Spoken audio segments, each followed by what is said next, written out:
मराठी, ते धडक ते धडक. नमस्कार, मी सुषमा जोशी आणि आपण पाहताय जिओ मराठी न्यूज आटपाडी.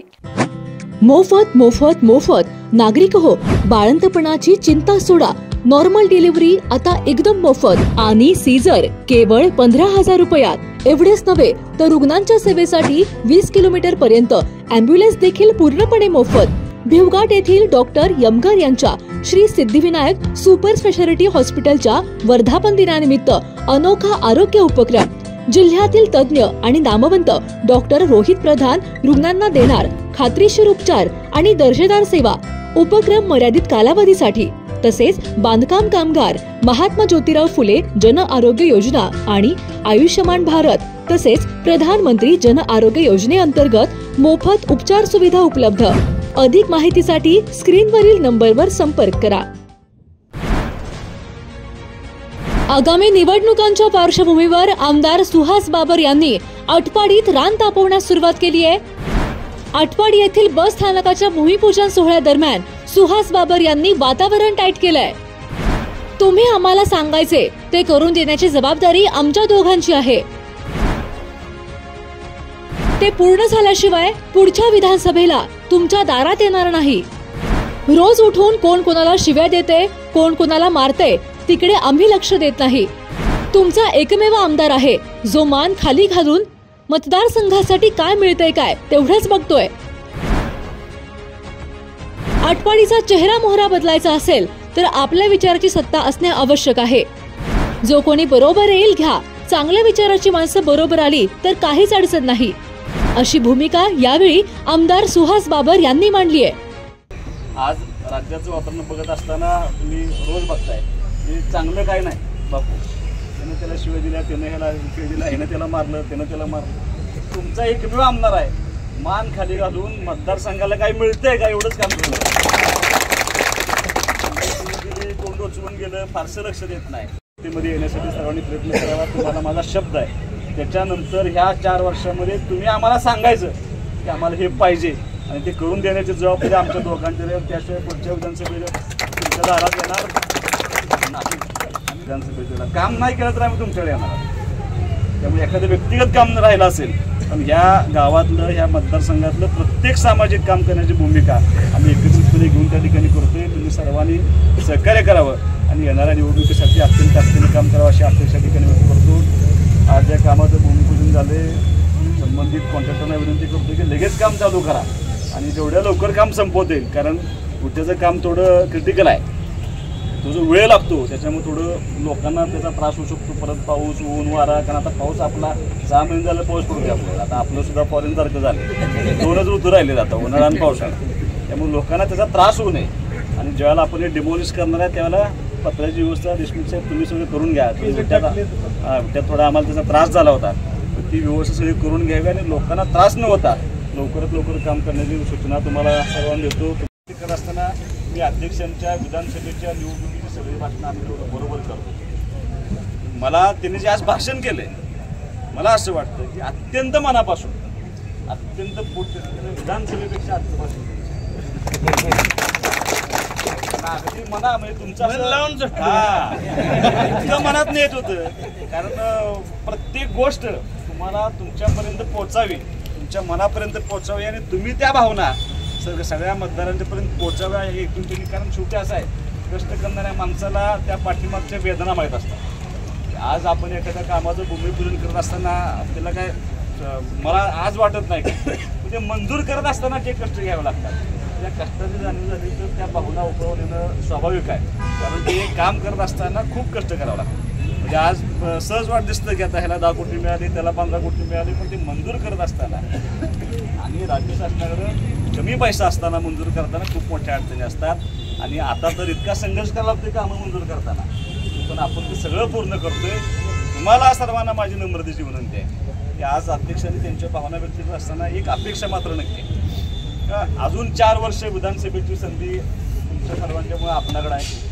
सुदैवानं नगर विकास खातं हे आपले नेते माननीय एकनाथ शिंदे साहेब यांच्याकडे आहेत. ह्या 4 वर्षामध्ये जर आटपाडीचा चेहरामोहरा पूर्णपणे बदलायचा असेल, आपल्याला ह्या गावाचं रूपांतर एका चांगल्या शहरामध्ये करायचं असेल, एका विकसित शहरामध्ये करायचं असेल, तर नगरपंचायतच्या सगळ्या विचारांची सत्ता आपल्या विचारांची आपल्या भूमिकेची असणं आवश्यक आहे. मी आज उद्या आता अध्यक्षांनी त्यांच्या भावना व्यक्त करताना सांगितले की जे कोण बरोबर येतील त्या सगळ्यांना बरोबर, तर चांगल्या विचाराची माणसं बरोबर आली तर अध्यक्ष घेऊन द्यायला काय करत, पण ज्यांच्यामुळं फक्त खोडाच होऊ शकतो अशा माणसानं घेण्यामध्ये अध्यक्ष काही मजा नाही. मला असं वाटतं की जी चांगल्या विचाराचे लोक येतील त्यांना बरोबर घेऊन जाऊ, ज्यांना ह्या गावाचा विकास होते प्रत्यक्ष दिसतंय आणि ज्यांना काय या गावासाठी करणं त्यांची मनापासून इच्छा आहे लोक आली तर आपण त्यांना बरोबर घेऊन जाऊ. मला असं वाटतं की शहरातली माणसं फार हुशार आहेत. लोक विधानसभेच्या निवडणुकीला मी जवळून गोष्ट बघितली. लोक आता भूलथापाला बळी पडायचे दिवस गेले. आता माणसं फार हुशार आहेत. माणसांना व्हॉट्सअप इतकं सोपं झालं आहे. व्हॉट्सअप, इंस्टाग्राम आणि फेसबुक लगेच कळते काय चाललंय काय नाही, कोण खरं बोलतंय कोण खोटं बोलतंय, काम आपण करतोय. त्यामुळे लोक, मला असं वाटतंय की विधानसभेच्या निवडणुकीला ज्या पद्धतीने लोकांनी आपल्याला आशीर्वाद दिला त्याच पद्धतीनं केलेल्या कामाच्या भरोश्यावरती सगळी मंडळी आपल्या पाठीमागं ताकदीनं उभा राहतील असा आत्मविश्वास मला निश्चितपणे आहे. त्यामुळं आपण प्रयत्न करू एकत्र देऊन काय चांगल्या पद्धतीनं होत असेल तर, पण मला असं वाटतं की आपण सगळ्या दृष्टीनं तयारी करून येणाऱ्या नगरपंचायतच्या निवडणुकीला सामोरं जाऊन आपल्या विचाराची सत्ता या शहरामध्ये निर्माण करण्यासाठी त्या भावना आपल्यापर्यंत पोचल्या, केलेलं काम जर आपण लोकांच्यापर्यंत सांगितलं आणि भविष्यामध्ये काय करणार आहे ते जर लोकांच्यापर्यंत पोहोचवलं तर निश्चितपणे लोक आपल्या पाठीमागे येतील. कारण अध्यक्ष आज राज्याचं वातावरण बघत असताना तुम्ही रोज बघताय की चांगलं काय नाही. बापू त्यानं त्याला शिवाय दिल्या, त्यानं ह्याला शिवाय दिला, ह्यानं त्याला मारलं, त्यानं त्याला मारलं. तुमचा एकमेव आमदार आहे, मान खाली घालून मतदारसंघाला काय मिळतंय का एवढंच काम केलं. कोण डोचवून गेलं फारसं लक्ष देत नाही. आपल्याला ज्यासाठी लोकांनी निवडून दिले ही जबाबदारी आपल्या खांद्यावरती आहे. ही जबाबदारी पार करणं हे आमच्या सर्वांचं नैतिक कर्तव्य आहे. ती कर्तव्य पूर्ण करण्याचं काम आम्ही त्या निमित्तानं करतोय. त्यामुळं तुमचा फारसा वेळ घेणार नाही, कारण निवडणुकीच्या निमित्तानं आपण परत सगळे आपण भेटू, वारंवार लोकांच्या समोर जाऊ, आपली भूमिका पटवून देऊ. पण केलेलं काम आता समोर बसलेल्या सगळ्या सहकाऱ्यांना माझी विनंती आहे की आपली जबाबदारी या महिनाभराच्या काळामध्ये, कारण मला असं वाटतं आचारसंहिता जाहीर झाल्यानंतर खूप वेळ देतील प्रचाराला अशी काही परिस्थिती नाही. त्या सुप्रीम कोर्टच्या निर्देशामुळं त्यांना डिसेंबर अखेर पंचायत समिती, जिल्हा परिषद, नगरपंचायत निकालासहित सगळं संपवायचं आहे. त्यामुळं अर्ज भरल्यानंतर अर्ज काढण्याची मुदत त्याच्यानंतरचा वेळ हा फार कमी असेल प्रचाराचा.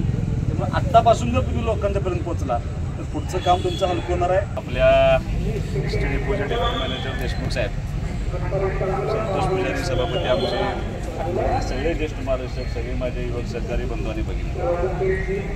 आता अध्यक्षांचं भाषण झाल्यानंतर काय माझं भाषण व्हावं असं अपेक्षित होतं. गेल्या 2.5 वर्षामध्ये आटपाडी ग्रामपंचायतचं नगरपंचायतमध्ये रूपांतर झाल्यानंतर ज्या पद्धतीनं विकास कामं झाली ती सगळी विकास कामं या स्वामी विवेकानंद शिक्षण संस्थेचे सचिव महोदय आहेत. तर त्या सगळ्या विकास कामांचा पाडा गेल्या 2.5 वर्षामध्ये अनिल भाऊ असताना अनिल भाऊंच्या पश्चामध्ये त्यांनी ज्या कामांचं स्वप्न बघितलं होतं की त्यांच्या पश्चामध्ये सुद्धा आपण ज्या कामाची गती राखली ती कामं सांगण्याचा प्रयत्न अध्यक्षांनी त्यांच्या मनोगतामध्ये केला. मनोगत व्यक्त करण्याचा कार्यक्रम आहे असं मला काही माहीत नव्हतं, कारण आज 2 गोष्टी आहेत. एक लग्न खूप आहेत आणि अध्यक्षांच्या भाषणावरून तुम्हाला लक्षात आलं असेल निवडणूक या 2 दिवसात लागली. आचारसंहिता ह्या 2 दिवसात अपेक्षित आहे. आटपाडी आणि विटा या मतदारसंघातल्या 2 अत्यंत महत्त्वाच्या शहरांच्या निवडणुकीला आपण सगळे म्हणून सामोरं जातोय. आणि मग ते सगळं करत असताना इथले उमेदवार, इथले आघाडी, सगळ्यांचे निर्णय ह्या 2-3 दिवसामध्ये होणं अपेक्षित असताना मला हे मनोगत व्यक्त करण्याचा वेळ जाईल असं मला काय वाटलं नव्हतं. खऱ्या अर्थानं अनिल भाऊंनी जे स्वप्न आटपाडी शहरासाठी बघितलं होतं, मी विधानसभेच्या निवडणुकीच्या अनेक भाषणामध्ये सांगेन. या गेल्या 10 वर्षामध्ये खानापूर तालुक्यापेक्षा भाऊंचे जर ऋणानुबंध कुठं वाढले असतील तर ते आटपाडी तालुक्याशी आणि ह्या शहराशी आणि तुमच्या सगळ्यांशी वाढले. आणि त्यावेळेला अत्यंत दुष्काळी असलेला भाग हा भाग सदन व्हावा या हेतूनं ज्या योजनेला जन्म गाठला ती योजना पूर्ण करण्यापर्यंत मी अख्खा आयुष्य व्यक्त केलं. आणि हे शहर ग्रामपंचायतची जेव्हा नगरपंचायत झाली त्यावेळेला नगरपंचायत झाल्यानंतर तुम्हाला जे अपेक्षित काम या गावामध्ये करणं होतं ते सगळं सगळी कामं त्यांनी त्याला सुरुवात केली. दुर्दैवानं भाऊ आपल्यातून निघून गेले.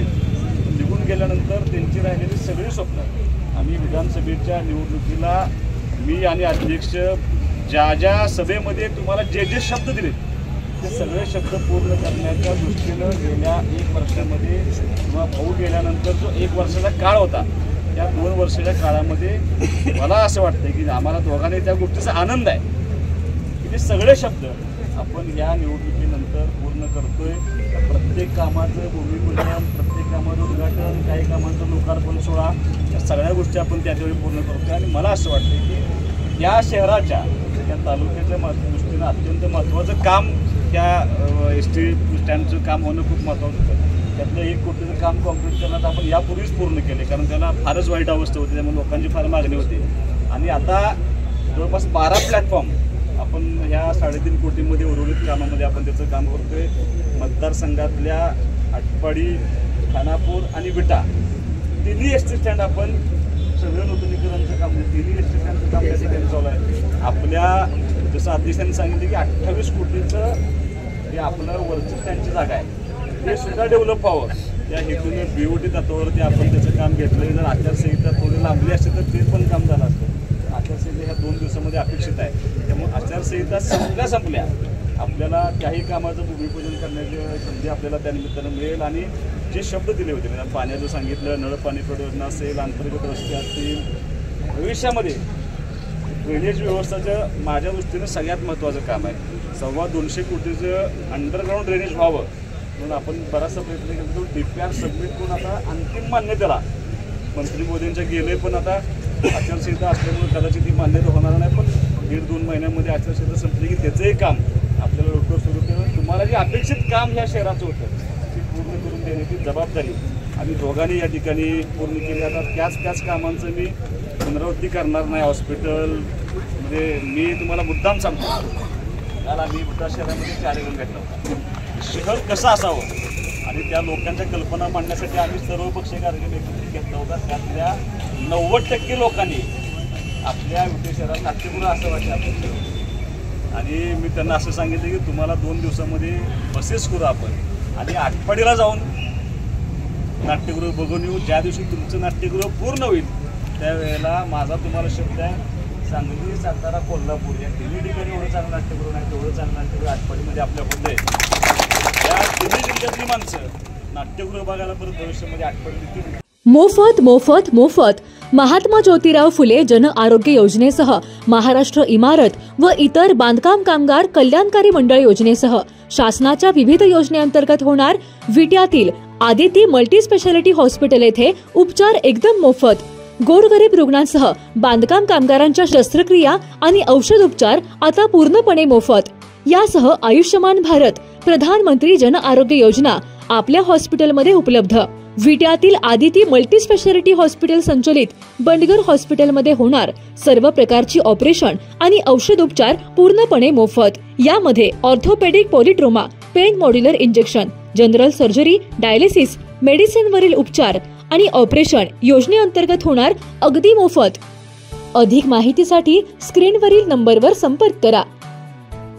पत्ता SD स्टँडच्या पूर्वेस सावरकर नगर, विटा. जिओ मराठी ते धडक